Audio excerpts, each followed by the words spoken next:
Bien, en esta tercer parte de la clase uno vamos a referirnos a algunas particularidades de las imágenes, algunas particularidades del funcionamiento de las imágenes en tanto que signo.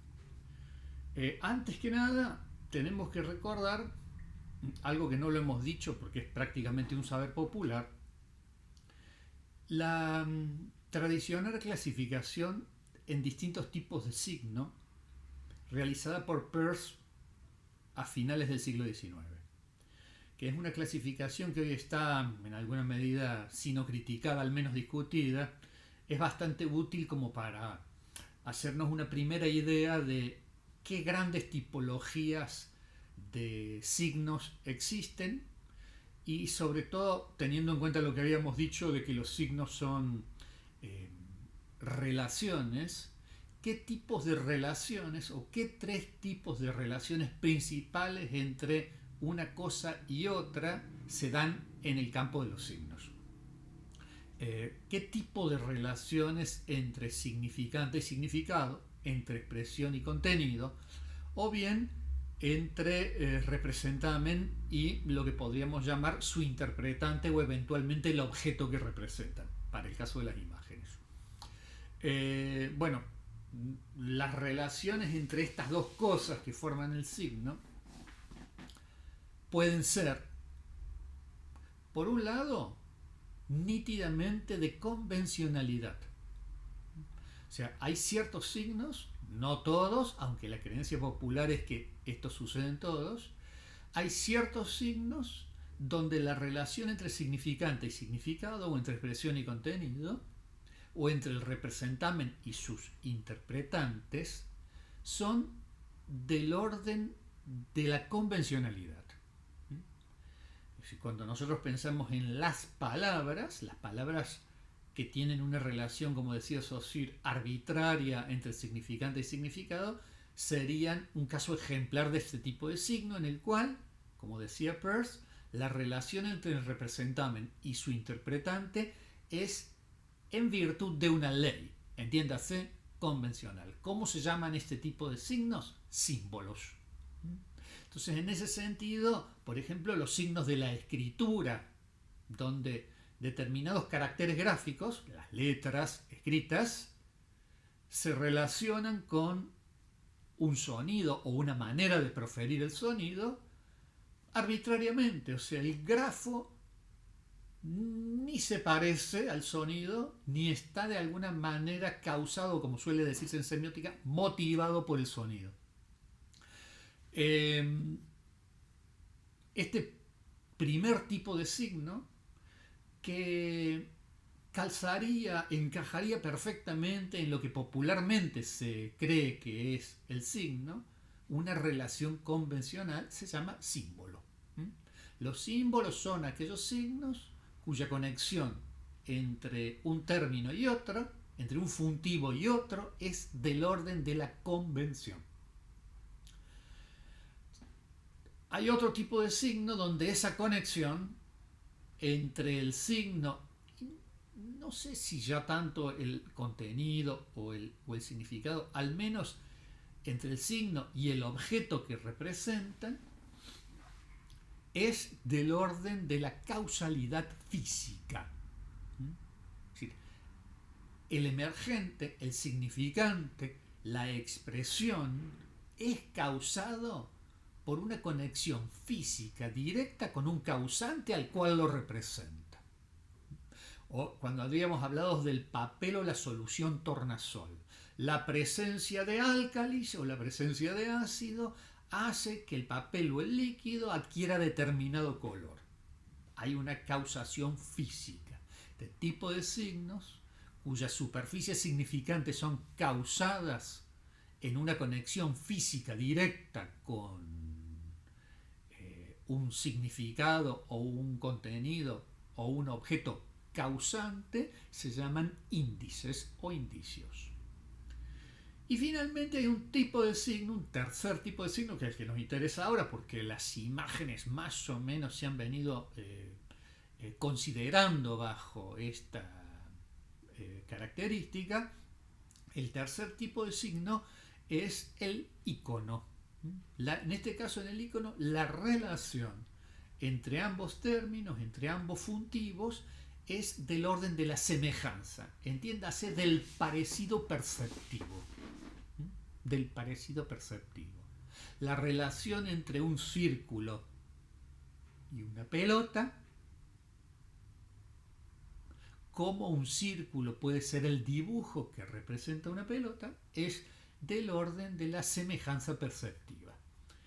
Como bien digo, este tipo de signos se llaman iconos y más o menos las imágenes, o por lo menos las imágenes en un sentido canónico, han sido entendidas como este tipo de signos, iconos. Cuando decimos representación a través de imágenes, decimos una representación icónica.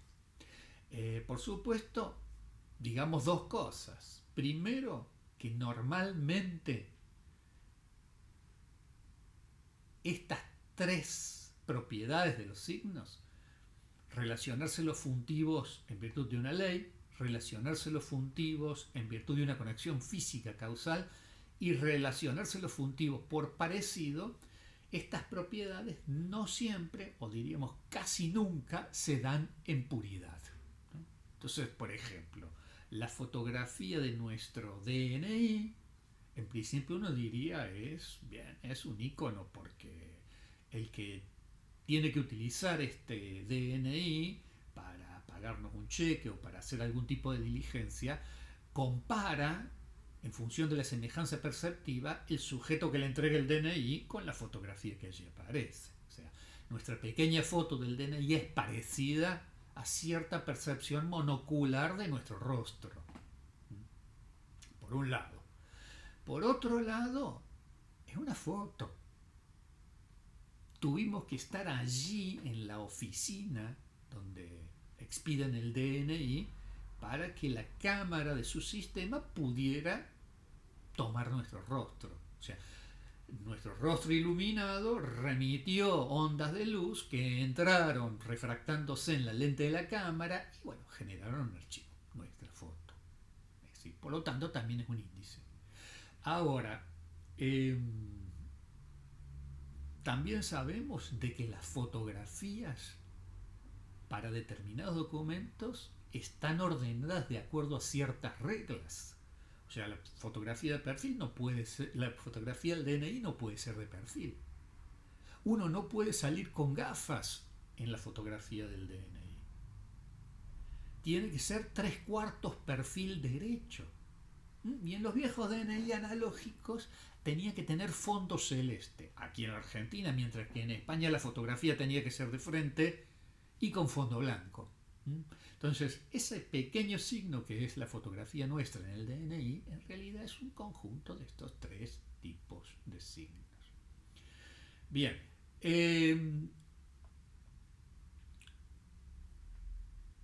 esto se ha discutido. Lo primero que quería decir esto, que no se dan en puridad estas categorías. Y en segundo lugar, de que el tema de la iconicidad de las imágenes ha sido discutida. Es más, ha sido uno de los debates principales de la historia disciplinar de la semiótica, fundante de muchos aspectos de la disciplina semiótica, disparador de muchas preguntas de orden epistemológicas en relación a la disciplina de la semiótica. Entonces, esta discusión, si las imágenes son iconos, y por lo tanto si funcionan en virtud de su semejanza, diríamos entre comillas, natural con el objeto representado, fue discutido larga y profundamente durante la década del 70, con animadores de suma importancia como Umberto Eco o el propio Tomás Maldonado. Eso se llamó la discusión acerca del problema del iconismo. Lo cierto es que en alguna medida la imagen comenzó siendo estudiada como un fenómeno semiótico a comienzos de la década de 1960. El primero que se ocupó de eso fue Roland Barthes, que en sendos artículos, Le Message Photographique y Rhétorique de l'image, en 1960 y en 1963, estudian el primero la fotografía que aparece en la prensa, un tipo de imagen. En el segundo, la fotografía que aparece en un anuncio publicitario de pastas Panzani, otro tipo de imagen y de empleo de imagen.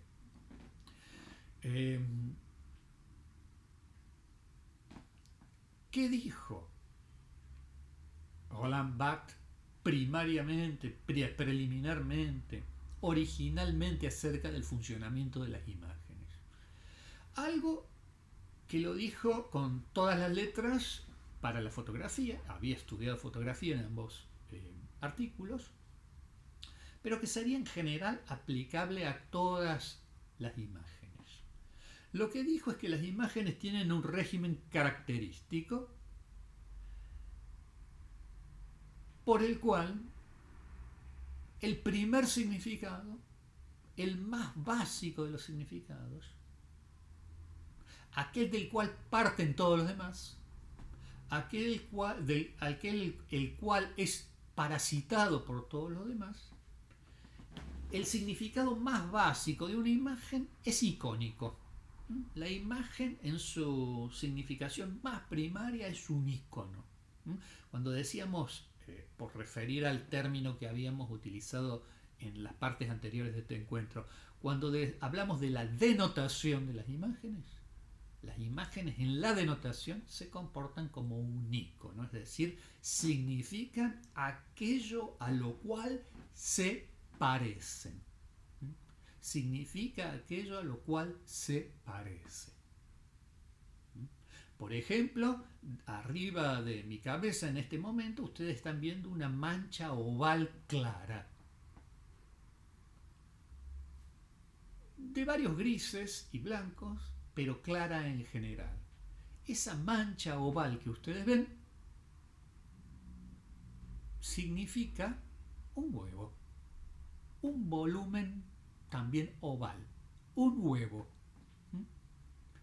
¿Por qué significa? Bueno, porque esa mancha que ustedes están viendo se parece, es semejante, mantiene una relación de similaridad con la proyección retiniana de un huevo visto por nuestros ojos. Así de simple. Parece simple, pero en realidad es harto discutido esto. En primer lugar, una imagen denota icónicamente, pero a la vez,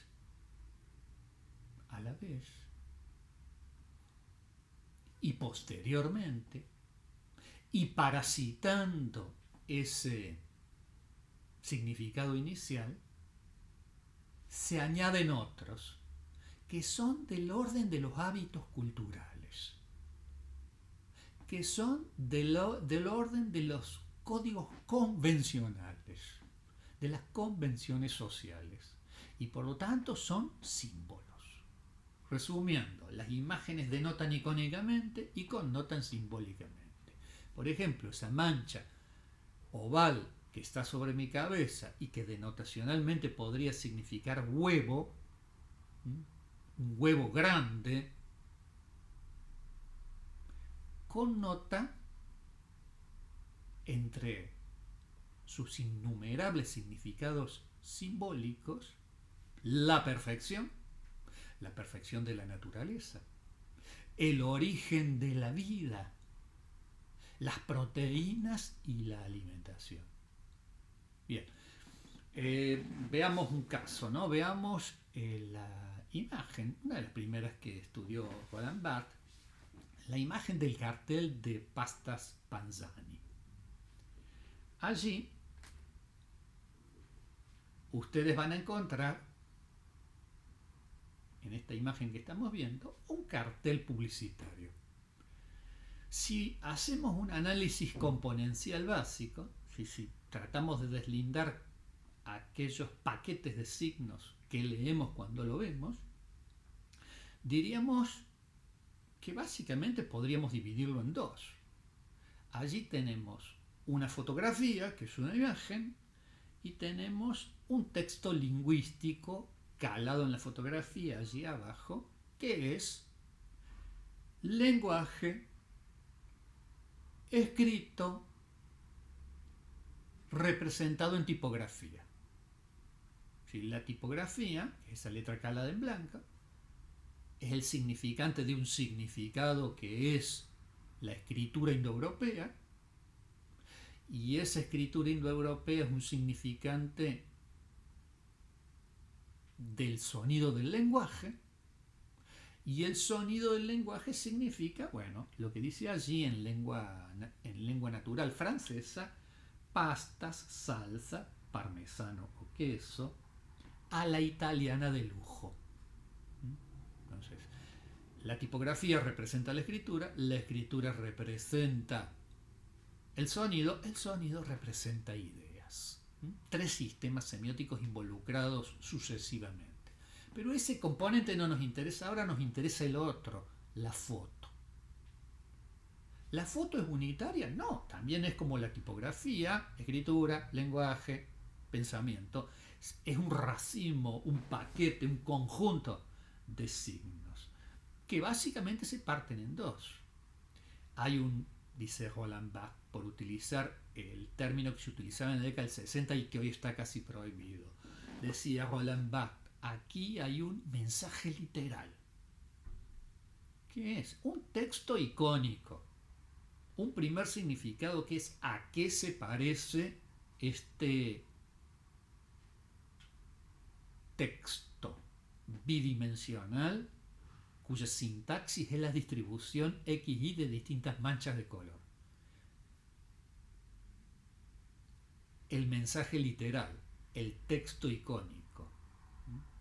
¿Qué leemos allí en esa distribución de manchas? Bueno, allí leemos icónicamente lo más literal que podríamos leer. En aquel momento Roland Barthes dijo, bueno, este anuncio denota una superficie de apoyo, una bolsa de red abierta en la que vienen se ubican entre adentro y afuera distintos objetos de distintas formas, cilindroides, esferoides, y dijo paquetes de pasta asciutta, tallarines al interior, una lata de salsa, una bolsa de queso parmesano rallado, un ají, un tomate, la propia bolsa de red. Esa es la denotación, cuyo significado se lee en función del parecido. Ahora bien, ¿qué significados posteriores vienen? Y Roland Barthes, en la retórica de la imagen, 1963, dice, bueno, básicamente nosotros podríamos decir que estos nuevos significados que vienen, que podríamos resumir esta escena icónicamente representada en la denotación de la imagen, simbólicamente connota, ya en la connotación de la imagen, por lo menos estos cinco signos, por lo menos en estas cinco derivas, por lo menos respecto a estos cinco asuntos. Por un lado, significado de connotación 1. Es una escena del regreso del mercado. Sí. Estos elementos denotados connotan la escena del regreso del mercado. ¿Y la escena del regreso del mercado qué connota? Bueno, dice Roland Barthes, por lo menos dos líneas deriva. Por un lado, la frescura de los alimentos. Por otro lado, la preparación casera de los alimentos. Vale decir, connota dos valores dentro de diversos ejes de sentido, ¿no? La frescura de los alimentos, en el eje entre lo fresco natural y lo que no es fresco artificial.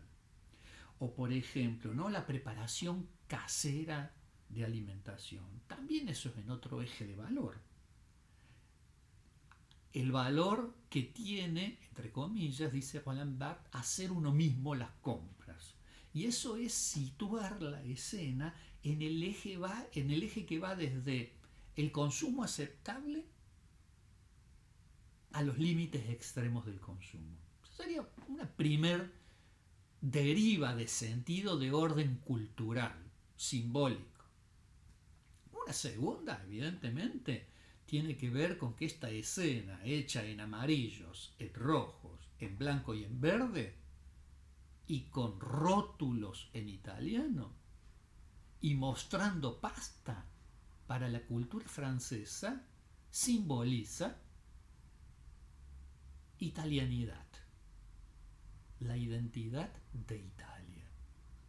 En tercer lugar, bueno, el hecho de que haya gran variedad de insumos para la preparación de este alimento casero que es la pasta, significa connotacionalmente que Panzani brinda una especie de servicio culinario integral, completo. Tiene todo lo que hace falta para preparar la pasta. En cuarto lugar, la manera en la cual están distribuidos estos elementos y la manera en la cual están iluminados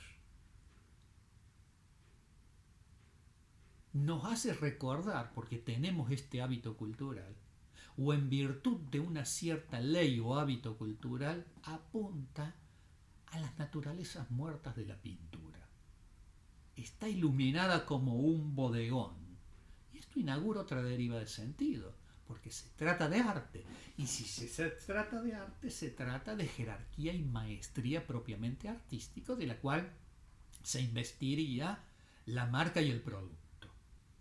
Y finalmente también, dice Roland Barthes, y a nosotros nos interesa también esto en relación a lo que vamos a ver en la última parte de la clase, además, está significando que en sí misma es un anuncio publicitario.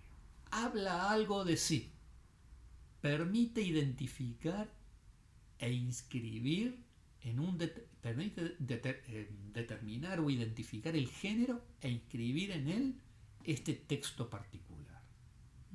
Lo que quiero hacer notar es que acá tenemos significados de dos órdenes. Un significado primario denotacional, que es icónico y en el cual gravita la semejanza natural, por más que no lo embeba completamente. De allí se inauguró la discusión que habíamos mencionado recién. Y por otro lado tenemos otra significación que es del orden secundario de la connotación, y que en el caso de las imágenes, si la denotación es icónica, la connotación es simbólica. Bien. Con que la connotación es simbólica, nadie tuvo ningún problema, porque estos signos son evidentemente signos convencionales, simbólicos, articulados, convencionales y simbólicos, porque saber que es el regreso del mercado, que es la frescura de los alimentos, su preparación casera, que estos alimentos tienen un origen italiano, que esta firma nos proporciona un servicio integral para preparar todo el plato, que tiene la jerarquía o la maestría de la naturaleza muerta y que se está tratando de un anuncio publicitario, depende su lectura de un saber cultural. Es convencional. Lo otro que habíamos dicho son signos articulados, son signos discontinuos. ¿Por qué? Porque es el regreso del mercado por una serie de características de la representación icónica anterior que las podemos enumerar. La mitad de los productos está dentro y la mitad fuera. La bolsa está apoyada como al descuido en una superficie. Es italianidad por el producto, por el color. Inclusive el color lo podemos enumerar: amarillo, verde, blanco, rojo. Y así sucesivamente. Entonces, mientras que el signo de connotación funciona de una manera, diríamos, equivalente o por lo menos próxima a signos como el lenguaje, que son culturales y articulados, que son, como habíamos dicho, por ratio facilis, porque tienen cierta institucionalización, por supuesto, mucho menos que el lenguaje. El código o la institucionalización o el hábito que nos permite reconocer una cierta distribución de elementos representados en una superficie como un bodegón o naturaleza muerta no es algo tan definitivo ni tan prescriptivo como el uso de las palabras en el lenguaje, pero es codificado, es decir, es convencional y es articulado, es decir, se compone de elementos discontinuos. Pero cuando vemos que un cambio de luz significa el volumen de una parte de un fruto como el tomate, allí habría que discutir en qué medida el icono está codificado, en qué medida el icono no es puramente icónico y funciona por semejanza, sino que tiene un complemento de hábito cultural. Esto inauguró una tremenda discusión en la década de 1960, primero entre Roland Barthes y Umberto Eco, luego entre Umberto Eco y Tomás Maldonado. ¿Qué decía Umberto Eco en esta discusión? Pues que saber que determinadas manchas en un dibujo, en una pintura o en una fotografía representa, inclusive icónicamente, un tomate, depende de un saber cultural, porque la percepción en sí misma estaría mediada por la cultura. No podemos reconocer un tomate ni siquiera en vivo si no conocemos lo que es. Tenemos que haber vivido una civilización que haya tenido contacto con los tomates, decía Eco. Y luego cuando lo transcribimos a través de un mecanismo artesanal como el dibujo o la pintura, o un mecanismo óptico, químico o electrónico, como lo es la fotografía, a una superficie, también hay un código de transcripción gráfica. ¿Sí? Las sociedades representan icónicamente de acuerdo a ciertos hábitos culturales. Entonces, ¿qué proponía Eco? Enfatizar el carácter simbólico, así convencional, cultural y no natural, desde el vamos en la imagen. Entonces, este carácter cultural lo sería inclusive de la denotación icónica. Quien disputa respecto de esta idea con Umberto Eco va a ser Tomás Maldonado, porque Tomás Maldonado va a defender el carácter icónico, principalmente basado en la similaridad de la superficie significante más primaria de las imágenes. ¿En dónde está la clave para averiguar esto? Probablemente tenga que ver con el hecho de que Roland Barthes, cuando decía que estas manchas en el anuncio de Panzani representaban primaria e icónicamente un tomate, no fue suficientemente literal, porque hay en la fotografía, en el dibujo o en la pintura, en las imágenes en general, significados más básicos, más primarios, menos culturales y más naturales que atribuir el carácter o la entidad de tomate a ciertas manchas.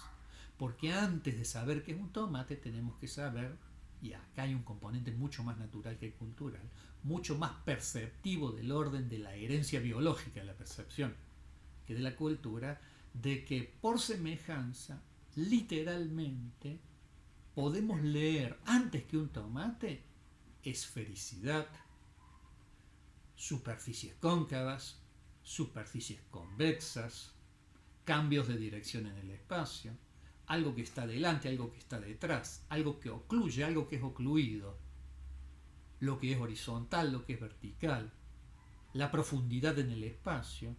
Esos son contenidos o significados mucho más literales que el reconocimiento del objeto nombrable y previos inclusive a la atribución lingüística de un sentido.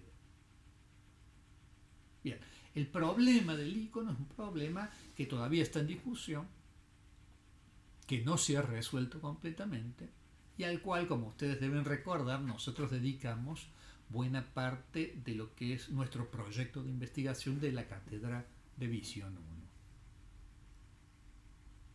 Bien, vamos a analizar un caso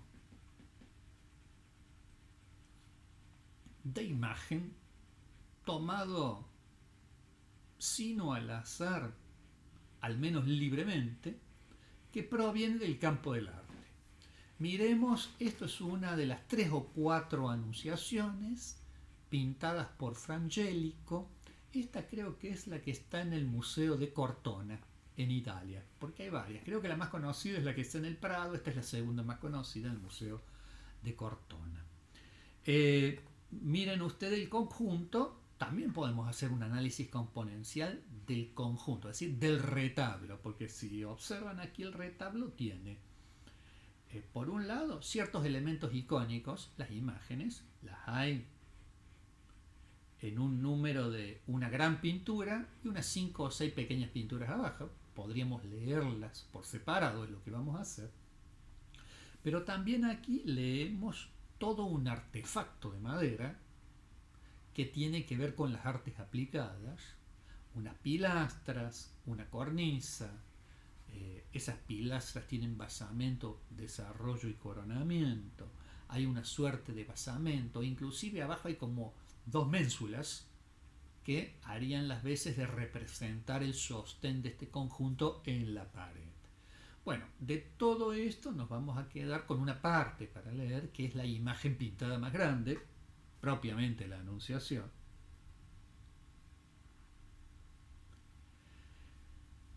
Que también diríamos, básicamente es una pintura. Se dibujó y luego se pintó. Pero también puede descomponerse. También puede analizarse componencialmente. Y diríamos que allí básicamente tendríamos, a ojo de buen cubero, por lo menos 4 componentes. 2 escenas, una principal en el primer plano y una secundaria en los últimos planos. El primer plano, por decirlo de alguna forma, están la Virgen María y el Arcángel Gabriel dentro de un conjunto arquitectónico. Esa sería la escena principal o la imagen principal. Y detrás, en el fondo, tenemos una escena en la cual está Adán y Eva aparentemente expulsados del paraíso. ¿Qué otra cosa podemos leer? ¿De qué está hecha la separación entre ambas escenas? Es decir, el hiato, el cerco, la división entre ambas escenas. Y en último lugar también podemos leer, y es bastante importante tal vez en esta pintura, la arquitectura representada. Entonces diríamos esta pintura del retablo en un asunto principal, si la imagen del primer plano, una escena o asunto subsidiario, la imagen y los símbolos del último plano, la separación entre un asunto y el otro, entre una escena y la otra, y la arquitectura representada.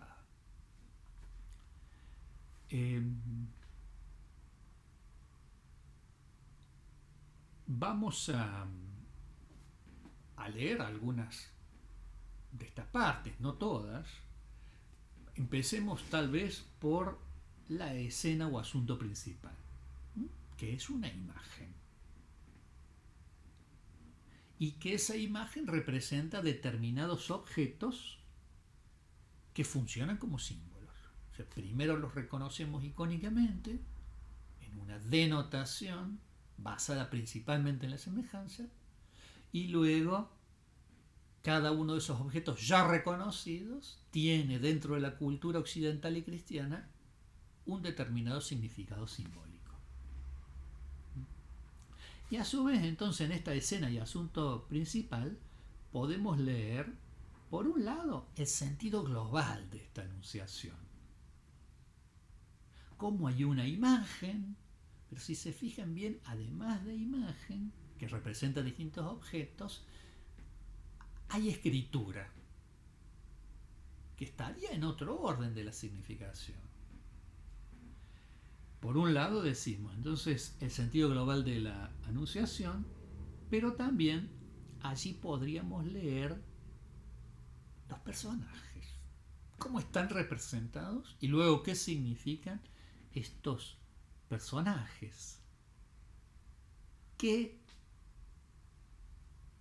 identidad tienen, qué acción desarrollan. Los dos personajes principales, desde luego, allí los están viendo, es la Virgen y el arcángel que viene a anunciarle la venida de Cristo.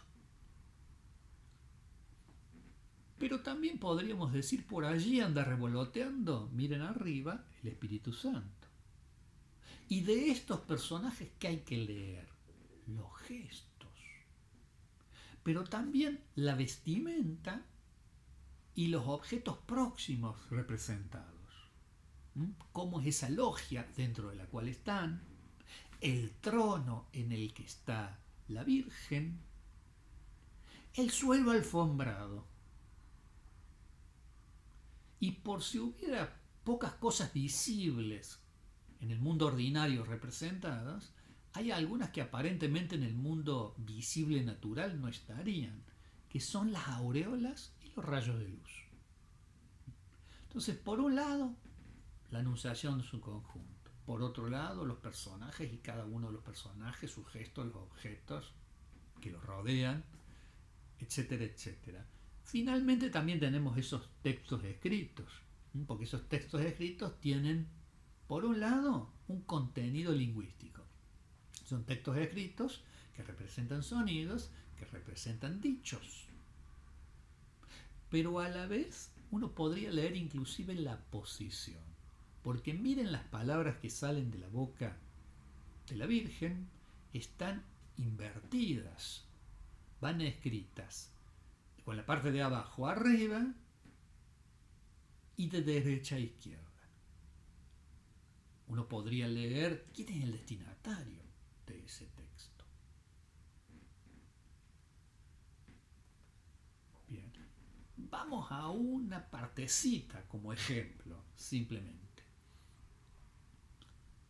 De todo eso que decimos que se puede leer de la primera escena, tomemos como ejemplo solamente un personaje, sus gestos, su vestimenta, los objetos simbólicos que lo rodean. Nos fijemos en el más importante, en la Virgen, que por un lado está dentro de uno de los pórticos. La forma que está dibujada y pintada representa icónicamente este objeto arquitectónico, un pórtico. Ahí tenemos la denotación. Pero luego, culturalmente, ese pórtico estaría significando algo como cierto aislamiento, o cierta protección, o cierto encierro, o cierta clausura. Y a la vez eso es significante de un nuevo significado. Probablemente la pureza y la virginidad característica del personaje. Ahí nomás, abajo del pórtico, está esa suerte de tercer personaje que es representado icónicamente a través de, ¿qué hay icónicamente allí representado? Una paloma. Pero en la simbología cristiana, esa paloma, que es el significado icónico, es el significante de un símbolo que nos lleva al Espíritu Santo. ¿Y qué hace ese Espíritu Santo allí? Significando a su vez, siendo el significante del momento de una concepción virginal. Bajemos y vamos ya propiamente a la representación del cuerpo y los accesorios de María. Está sentada en algo que icónicamente lo reconoceríamos como una silla,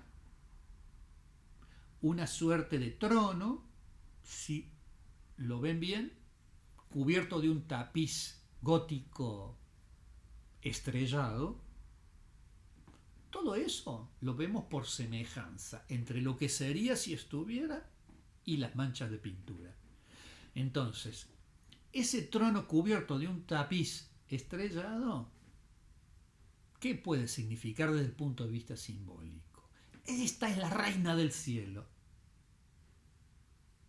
Es una persona sagrada.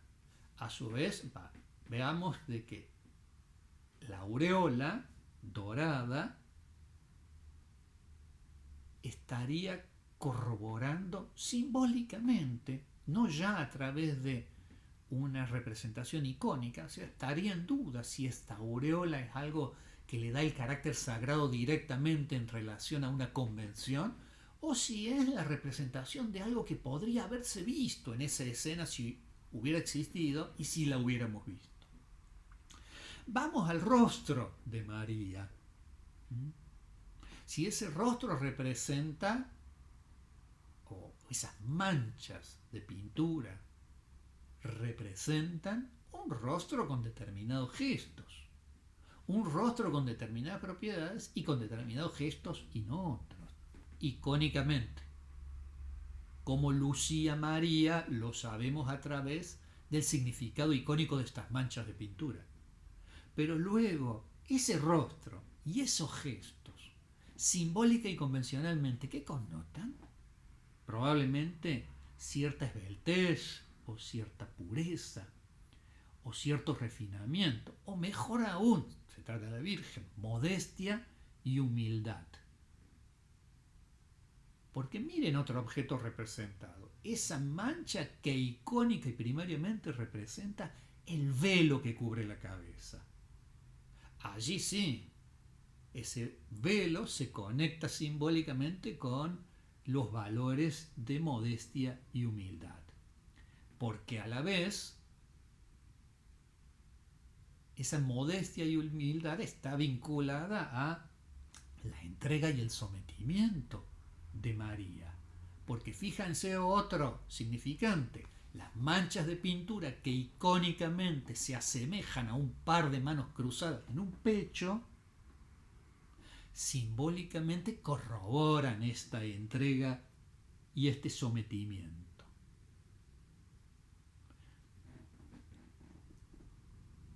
¿Qué tiene sobre su falda? Allí hay unas pinceladas dedicadas a ciertas manchas de pintura que icónicamente representan una Biblia abierta, e inclusive la distribución minuciosa que hace Frangélico de esas manchas de pintura nos permite ver que en esa Biblia abierta se lee, se interpreta su apertura en un libro particular que es el de Isaías, que el cristiano entiende y sabe que habla sobre la predicción de la encarnación del Mesías.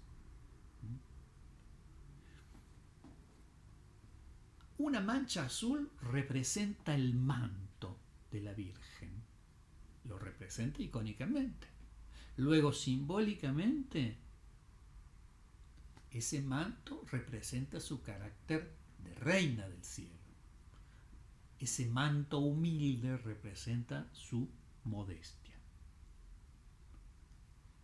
En fin, lo que hacemos es reconocer perceptivamente los significados primarios icónicos y atribuir culturalmente, al menos como hipótesis, cierto sentido de orden simbólico.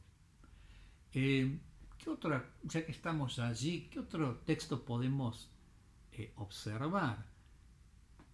El texto escrito invertido que aparentemente es emitido en la voz de María. Un texto en latín, que si lo traducimos, es decir, si damos vuelta a la pintura y a la vez traducimos el texto, leemos esa escritura, dice: he aquí la esclava del Señor, hágase en mí según tu palabra. ¿Por qué lo leo?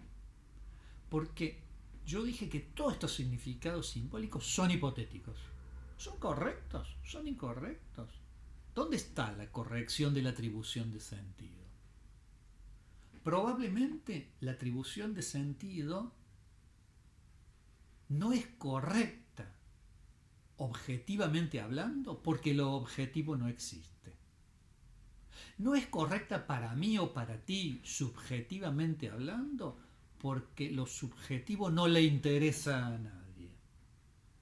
Entonces, ¿dónde está la corrección del sentido simbólico connotacional que yo acabo de atribuir a estas representaciones icónicas primarias?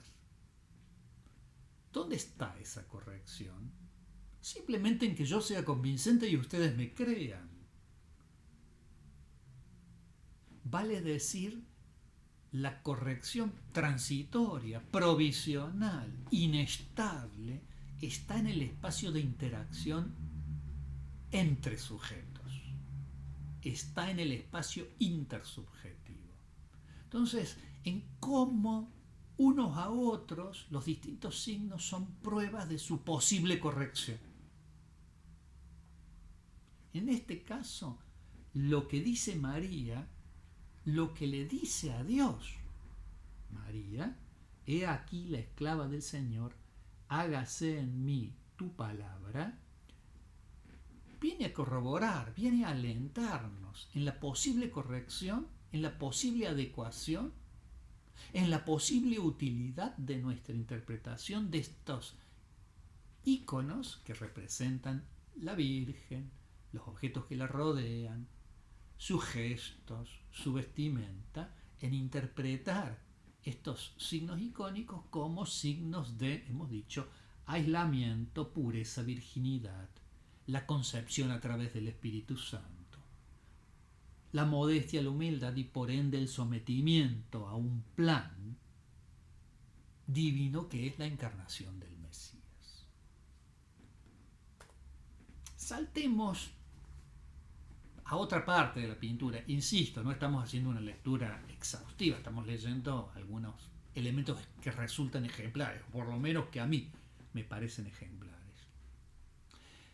Si ustedes se fijan, así como la escena que se acerca al observador y que es el asunto principal representa el momento de la anunciación de la venida del Mesías, la escena oscura que está en el fondo del espacio ilusivo de la pintura representa la expulsión de Adán y Eva del paraíso. Entonces, podemos leer una escena, podemos leer la otra. Leamos ahora la separación, por ir a un elemento simple, la separación. Icónicamente, esas manchas que hay entre ambas escenas representan una cerca, un límite, una barrera.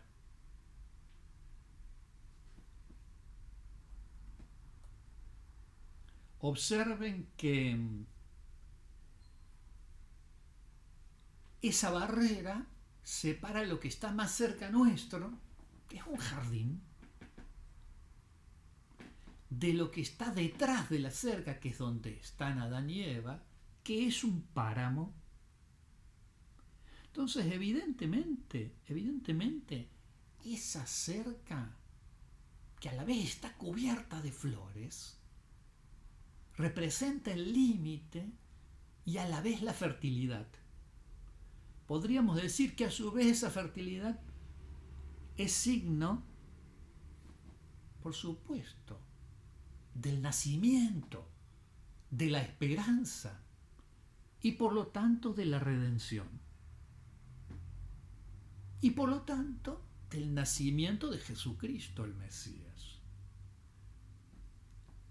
Pero a la vez, esos elementos que constituyen el cerco, que ojo, está hecho de una reja, de una planta de espinas y de flores.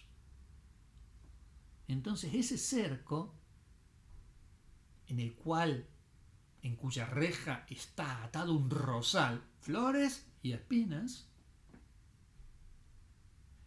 representa esa pureza de la divina concepción, esa virginidad de la Reina del Cielo. Bien, entonces fíjense cómo uno podría sintetizar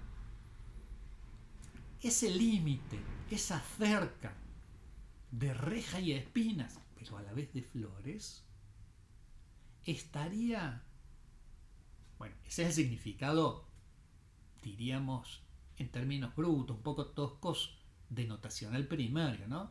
Es una reja en la cual hay un rosal con flores y espinas.